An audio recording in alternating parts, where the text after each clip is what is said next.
Hi everyone, welcome to our presentation about B2B marketing and our brand is Budweiser and our group has 5 members.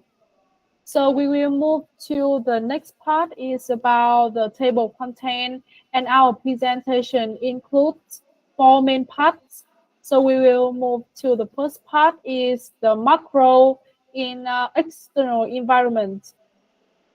First, I will talk about the political environment. According to Vietnam Express, the Ministry of Finance has proposed a new roadmap to increase the peso consumption tax on beer, and the purpose is to reduce harm consumption and increase the state budget revenue following the WHO recommendations. For Budweiser, this creates a challenges and as a premium brand. Budweiser is already more expensive than domestic beer. If the tax increase, the price gap becomes even larger. And secondly, is about the degree 100, the tolerance policy for alcohol and driving has significant changed beer drinking habits in Vietnam. Consumers are now more cautious about drinking at restaurants and bars, leading to a sharp decline in on-trade sales. As a result, beer companies are shifting focus to off-trade channels such as the supermarket, home consumption, and expand non-alcoholic product lines. Next is about the economic environment. In the early 2025, the exchange rate increased to about 25,800 dong per US dollar. This makes import materials like more expensive and rise production costs for beer companies. For Budweiser, the weakened dong has a mixed impact. It helps in export but also increase the import expenses. Inflation is more stable, with CPI rising 3.27% in the first half of 2025. In June, CPI reached 3.57%, showing stronger cost pressure. Because of this, Budweiser must balance between keeping price stable to protect market share and attracting price to secure profits. And the next part is about the social, cultural, and technological. Will present by Cường. So regarding the social cultural environment, there are three main points we can take to note. On population, as we can see is on the slide, Vietnam still have a golden population structure. 68% of people aging from 15 to 64, which is the core beer drinking group. However, the an aging gen is approaching. On trend after COVID-19, we are witnessing a significant shift in consumer perception. The rise of middle class, the growing health consciousness, and then the active lifestyle are reshaping the market. They are not giving up the beer, but they are seeking the balance between enjoyment and health. So we can say that the mindful drinking trend is clearly taking hold. On spending, finally, tighter household budgets are changing consumption occasions. Consumers are trending toward cooking at home and cutting non-essentials, which leads to a reduction on-premise visits and improved beer order. And next, regarding to technological, the beer industry is witnessing a race to modernize. Competitors like Carlsberg and Sabeco has been setting high industry benchmarks for efficiency, such as achieving 2.09 hectoliter for water per hectoliter of beer in 2024. This great direct pressure on Budweiser, focusing us to continuously invest capital and increase operational expenses to keep the pace or risk falling behind in both production cost and brand image. And technology is also reshaping distribution channel. E-commerce is an opportunity we cannot ignore. The opportunity is that this channel grew up by 12% in the second half of 2023, And the beer and cider category account for 91.1% of the total GMV for alcoholic beverage on this platform. However, the legal barriers are significant. Strict regulations for beer advertising and increased creative costs and compliance risk. The biggest operational barriers remain age verification upon delivery, which is difficult to implement properly and place a legal burden on the brand and our partner. Move to the next. The next part is environmental factors. Vietnam still depends heavily on imported raw materials for beer production, and around 16 to 17% of Vietnam malt daily comes from import source, as the domestic cultivation remains limited. However, the country holds over 115,000 hectares of land suitable for the barley cultivation. And regarding to the water usage, the brewing beer requires a significant water consumption. Uh, it estimated that to produce 1 liter of beer, it requires approximately from 4 to 11 liters of water. And moreover, Vietnam does have access to the safe water supplies, and the industry face challenges related to the water quality dependencies and the need for water treatment, for effective water treatment. And the next part is the legal factors. Vietnam's beer industry operates under a strict legal framework that regulates the production, marketing, and environmental compliance. And under the law number 44, 2019, bypassed by Vietnam National Assembly, Section 14, the government's alcohol production and trade under the Article 5, beer with around 5% alcohol by volume can be marketed, but discount, gifts, and event sponsor are tightly controlled. And under the Article 20, the same law enforce the strict measures to prevent the counterfeit and smart alcohol. And under the law number 72, focus on the environmental protection, requires the barriers to treat the water waste, air emissions, and solid waste according to the national standards, and conduct environmental impacts assessment and obtain the environmental license before operation. And from the Ministry Industry and Trade sets the technical standards for factory location and design, water and steam system, ventilation, air emission control, water waste management, and storage quality. So move to the next part. So now let's look at the threat of new entrants in Vietnam's beer market. First, the capital requirements are extremely high because brewing demands heavy investment in facilities, equipment, and distribution. For example, ABI's expansion costs around to 38 million USD, and Carlsberg spent 90 million USD on factory upgrades. So entering at scale is very difficult. Next, access to distribution and brand loyalty also creates strong barriers. According to Cốc Understand Beer Consumers Report, Vietnamese drinkers show high loyalty to familiar brands, while higher income consumers prefer premium brands like Budweiser.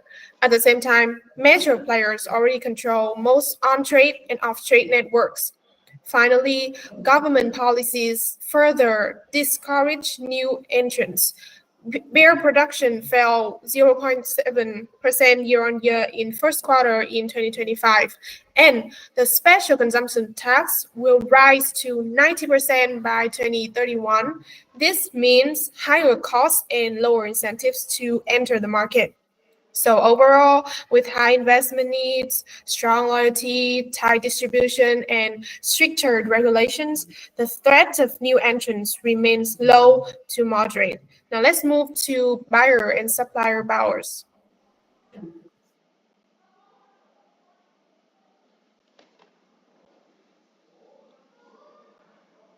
Uh, the supply power in terms of agricultural raw materials, barley and malt. The Vietnam beer industry, as I mentioned, rely heavily on the imported barley and malt as the domestic cultivation remains limited. It is reported that Vietnam imported approximately 170 million of barley, mainly from Australia and Europe, and this high dependence significantly increased the bargaining power of international suppliers, particularly as climate change continues to affect the global barley yield and prices. And to mitigate these risks, AB InBev has launched the Global Smart Barley Program. They partner with the farmers in more than 10 countries to improve yields, sustainability, and resilience of malt barley production through the data-driven insights and agricultural best practice.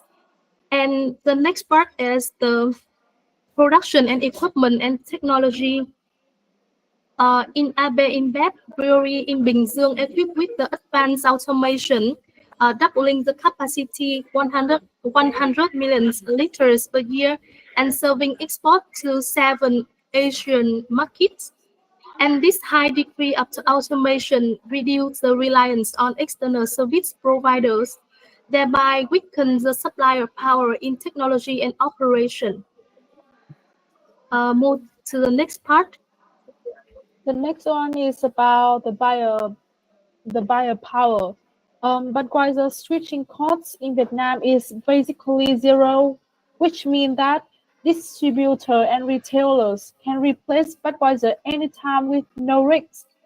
Moreover, it is 1% market share show how weak its bargaining position is. As a result, buyers can put a bigger discount, better promotion, and priority sales space. In short, low switching costs translate to strong buyer power. Secondly, it's about the Vietnamese regulations, Degree 100. And Degree 100 change consumer behavior so that people drink less at bars and restaurants, while supermarket and mini mart become the main channel to provide beer. Consequently, this shift gives large retailers like Winmart, Aeon, and Megamarket more power. Therefore, they can demand strong discount, more trade market support, and better sale placement. Overall, the regulation combined with the channel shift leads to even higher buyer power. So the next part is about the threat of substitutions.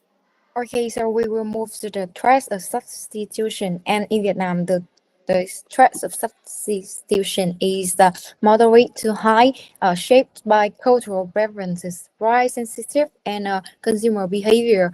The first one is the numbers of substitute products available in the beverage market in Vietnam. The first one is wine consumption has increased recently, driven by rising household disposable income and evolving consumer tastes.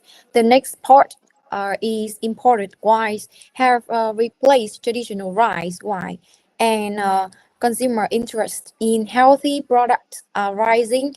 And the last one, RTD beverages and hard seltzers are gaining traction among younger consumers. The next one is buyer propensity to substitute. The first one is price sensitive. So we observe that Vietnamese consumers are becoming more sensitive to prices, prioritizing promotions and seeking more cost-effective shopping options. For example, beer is cheaper than Budweiser at 5,000 to 6,000 Vietnam dong per glass. And the next factors is health and regulation concern. So as awareness of health increases or under regulations like strict drinking driving laws, many people may shift to non-alcohol drinks, and also higher taxes on beer could make non-alcoholic substitutes more appealing. So we move to the next part. Now let's dive in.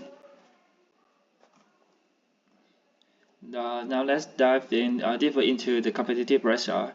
First is that Heineken dominant is a premium segment. The Vietnamese market is dominated by four giants, which is Heineken, Sabeco, Carlsberg, and Habeco, who hold 94% of market share, with the premium segments that Budweiser targets. Heineken is the absolute dominant player with 37 percent market share. This creates high negotiation barriers for Budweiser in B2B and increase our marketing costs. Another challenge comes from Sabeco is relating to price pressure from local brands. With 34% market share, they leverage economies of scale and domestic materials to create price wars.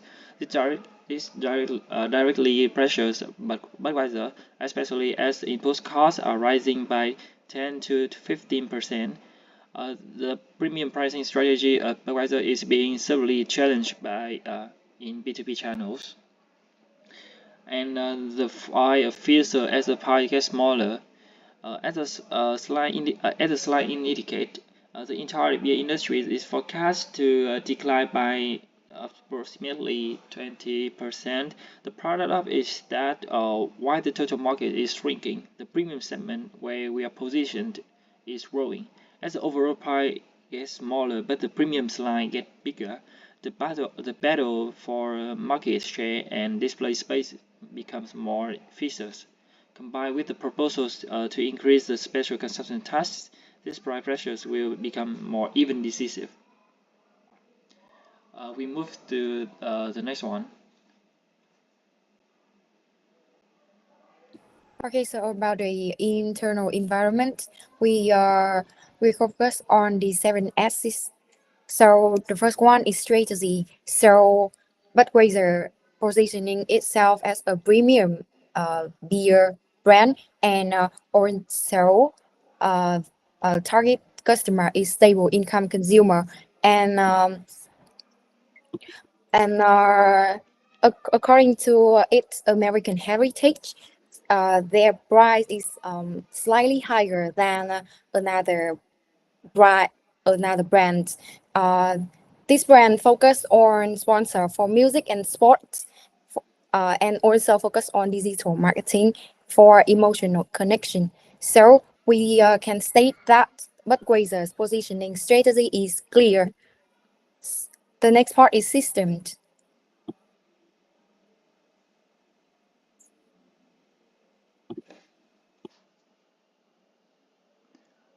In the system of the Budweiser, it is the supply chain management and production system is highly automated brewery infrastructures, and it requires a sophisticated system. And the core objectives is cost optimization, core resource management, and consistent quality. Moreover, the system related to B2B partner management system is about distributor management system (DMS), customer relationship management (CRM). So it's lying in silo system integration to from poor to inventory issue. After looking at the external environment, for Budweiser Vietnam, the core values is our ownership culture.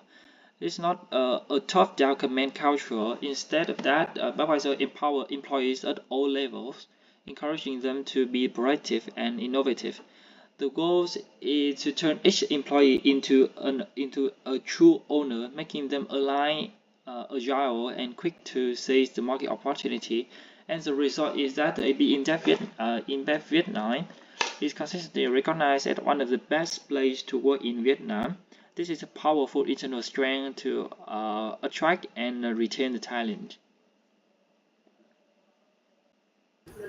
The next part is the staff in Budweiser. It is divided into two parts: the current workforce and the talent development. As Budweiser operated by AB InBev Vietnam, they employ approximately 700 staff members, with a workforce composition of around 99% local Vietnamese employees, and this reduce the cultural and operational barriers and enhance the adaptability to the local market condition. And in terms of the talent development, the company invests significantly in talent development, notably through its global management trainee (GTM) program, which routines high potential graduates across functions such as sales, supply chain, and marketing to build the future leadership capacity. Moreover, AB InBev Vietnam has been consistently recognized as one of the best places to work in Vietnam.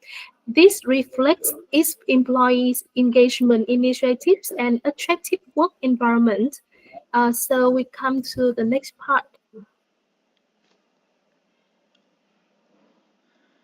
So from on this analysis, we propose a core challenge of Budweiser is that how to gain significant market share in the premium segment and achieve the sustainable growth.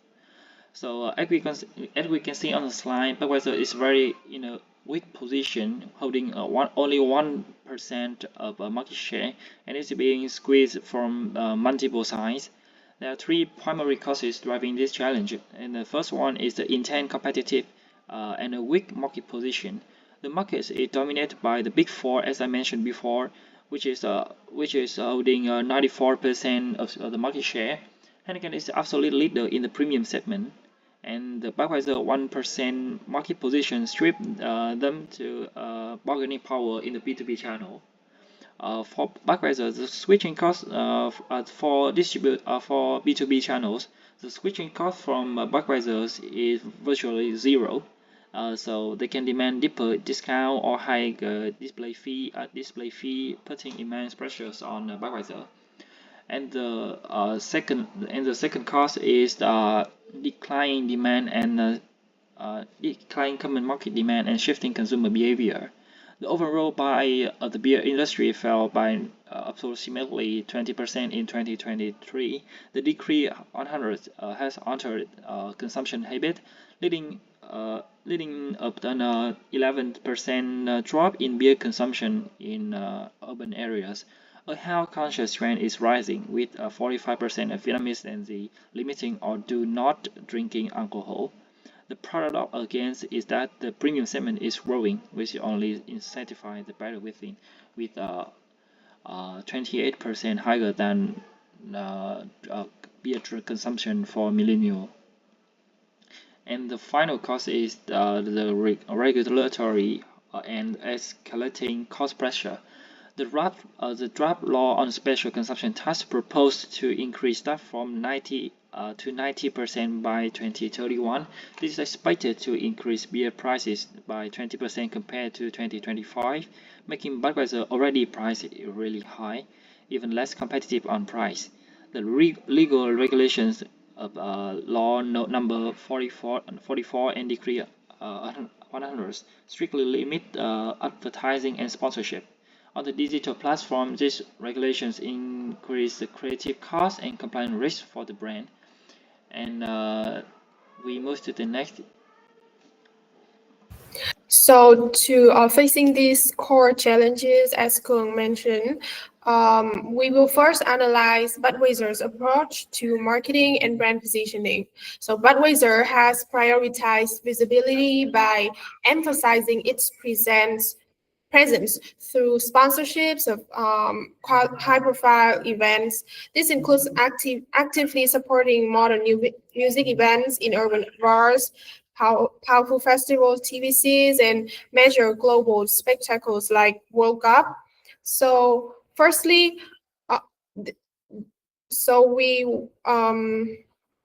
this comprehensive strategy delivers key strengths. So firstly, it successfully targets premium and experiential locations, such as festivals and on-trade consumption in bars, which is the gang. Secondly, this activity drives demand for premium products and simultaneously supports their B2B partners, including venues and retailers. So moving to their second major activity, Budweiser is responding to evolving consumer needs through product and innovation. So the introduction of Budweiser 0.0 is a direct and strategic measure. This product aligns with AB InBev's global strategy for non-alcoholic beverages and complies with Vietnam's Decree 100 on alcohol control.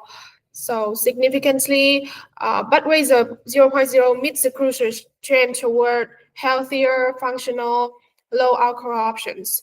Consumers can now fully enjoy the taste and social experience of beer while maintaining a healthier lifestyle. However, as our observation, there is a significant limitation, which is its current low availability.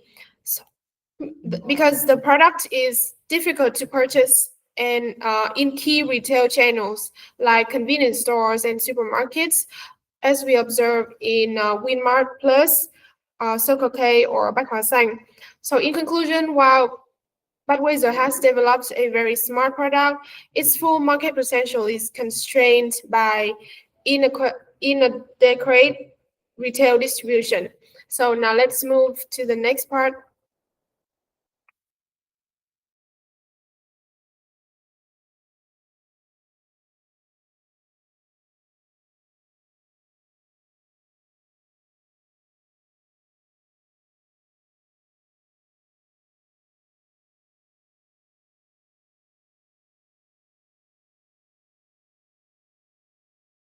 The next part is the Budweiser activities and evaluation. First of all, is distribution and B2B POS channel assessed. The first one is operate two bakeries in Bình Dương allows the ABI Vietnam to reduce in part cost, offer the faster service and supply, and it also strengthen its negotiation leverage with B2B partners. And this one show the investment and commitment to the Southeast Asian market. And the second one is the investment in DMS or sales enhance the field sales and distributor coordination. And this improved service and data provision can partially offset the Budweiser's weak and brand power, incentivizing the B2B partners to reallocate the better shelf space. And this one strong supporting activity for the distributors. So come to the next part.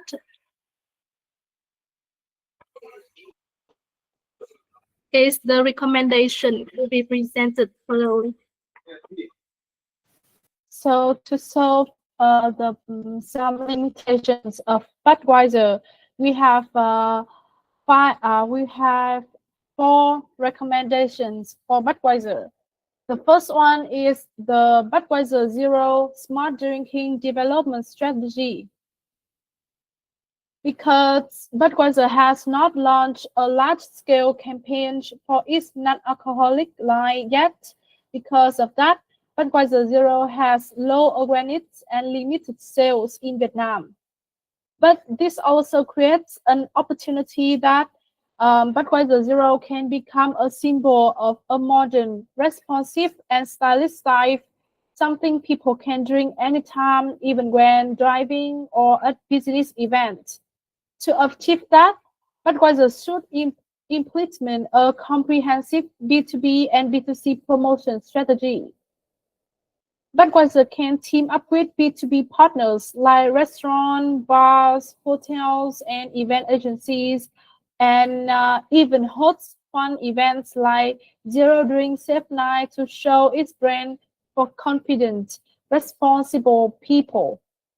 At the same time, we can hit both online and offline channels like social media, influencers, digital ads, sampling, sponsorship, and stores to spread the smart drinking vibe in order to reach B2C customer.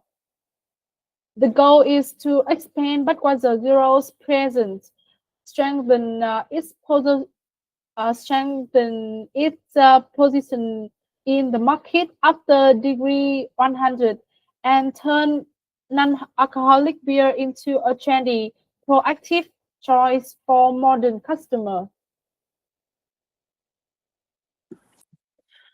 Okay, so we come to the next recommendations. That is the co-investment partnership.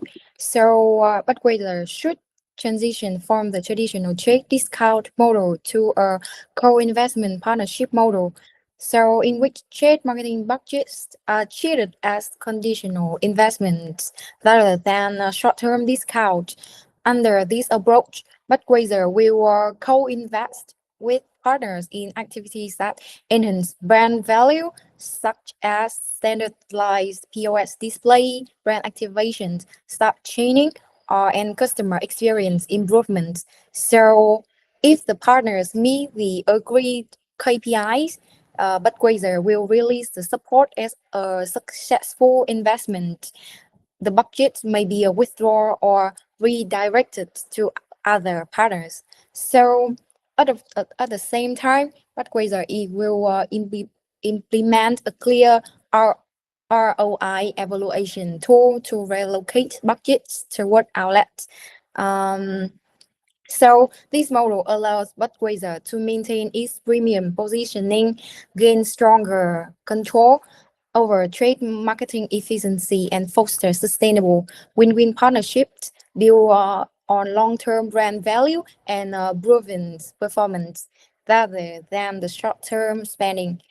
The third recommendation is strategic alliance. So Budweiser should implement the strategic alliance allow two ways. The first way is exclusive or preferred supplier partnerships with leading five-star hotel and resort chains such as Marriott, Intercontinental, and Vinpearl to position Budweiser as their signature beer to represent premium experience for the customer. The second way is collaboration with modern retail systems like Aeon, Lotte, or Winmart to establish Budweiser premium corners featuring immersive brand experiences through sampling, AR interactions, and staff training aimed, aimed at increased conversion at the point of sale. And our last recommendation is a revenue sharing partnership model.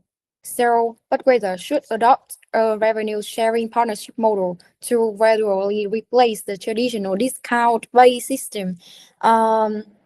Under this approach, Budweiser would sign agreements to share percentage of profit only when outlets meet or exceed sales targets, starting with a pilot program at 5 to 10 major bars in Ho Chi Minh City, equipped with transparent POS systems.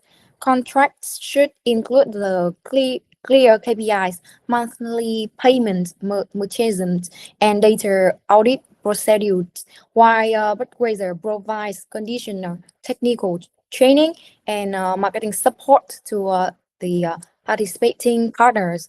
So this model allows Budweiser to maintain standard pricing and premium positioning, turning outlets into the true win-win partners. So that brings me to the end of our presentation. Thanks for your listening.